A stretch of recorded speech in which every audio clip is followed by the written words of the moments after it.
дар замони рушди босуръати технологияҳои иттилоотӣ дастгирии ҷавонони эҷодкору навовар ба яке аз самтҳои афзалиятдори сиёсати давлатӣ табдил ёфтааст.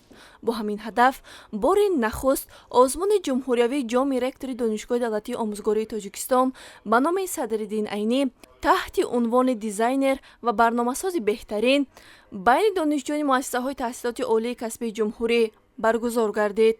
зикр шуд ки барои донишҷӯён иштирок дар чунин озмунҳо на танҳо як рақобати оддӣ, балки имконияти мусоид барои рушду пешрафти касбӣ ба шумор меравад. Ин озмун на танҳо рақобат, балки мактаби таҳкимбахши малака, эътимод ва ҳавасмандии ҷавонон дар самти технология муосир мебошад. маҳз тавассути чунин tashabbusҳо метавон заминаи қавии нерӯӣ зеҳнии миллиро дар соҳаи рақамӣ тақвият бахшид. мақсад аз ин озмун дарёфти истеъдодҳо аст ва баланд бардоштани маърифати технологии ҷавонон аст ва онҳоро ҷалб кардан ба ихтироъкорию навоварӣ дар соҳаи зеҳни сунъӣ, дар соҳаи таъминоти барномавӣ, барномасозӣ, сомонасозӣ ва дизайнерӣ мебошад.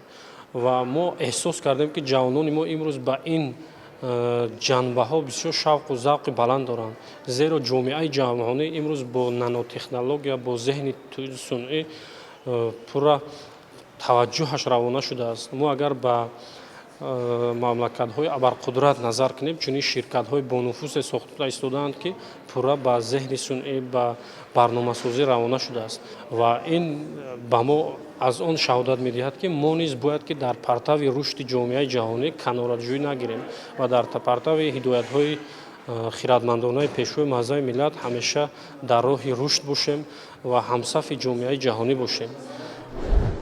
бояд гуфт ки озмуни мазкур бо иштироки 60 нафар донишҷӯёни муассисаҳои таҳсилоти олии касбии ҷумҳурии Тоҷикистон аз рӯи 4 номинатсия: барномасозӣ бо татбиқи забонҳои муосири барномасозӣ, рақамикунонӣ ва иқтисодиёти рақамӣ, дизайнер ва сомонасозӣ бо татбиқи технологияҳои муосир, ихтироъ ва нововарӣ дар ин самт бо нишон додани лоиҳаи таъминоти барномавии компютерӣ доир гардида 13 нафар соҳиби ҷойҳои якум, дуюм ва сеюм шуда бо ифтихорнома ва мукофотҳои пулӣ қадрдонӣ шуданд.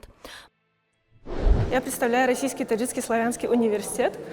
Конкурс мне очень понравился, потому что были интересные темы.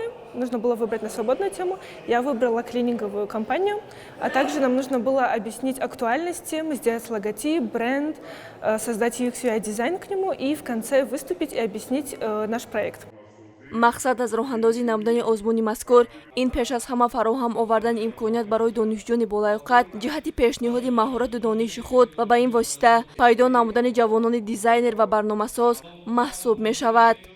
дар озмуни ҷумҳуриявӣ дизайнер ва барномасози беҳтарин аз рӯи номинатсияи ихтироъ ва нововарӣ ҷои аввалро ишғол намудам. озмун бениҳоят шаффоф гузашт ва рақибон ҳам бениҳоят ҳарчанд ки сарсахтам будам, аммо боз бо ин муваффақ шудам ки ҷои аввалро интихоб намоям ва лоиҳаи дар озмун иштирок кардаи ман яъне ки культиватори хурдҳаҷми нармкунанда ва ғизодиҳандаи барои трактораҳои хурдҳаҷм мебошад ки барои дар заминҳои назди ҳавлигӣ, назди идорагӣ ва дар гармхонаҳои хурд яъне ки ба кор истифода бурда мешуд.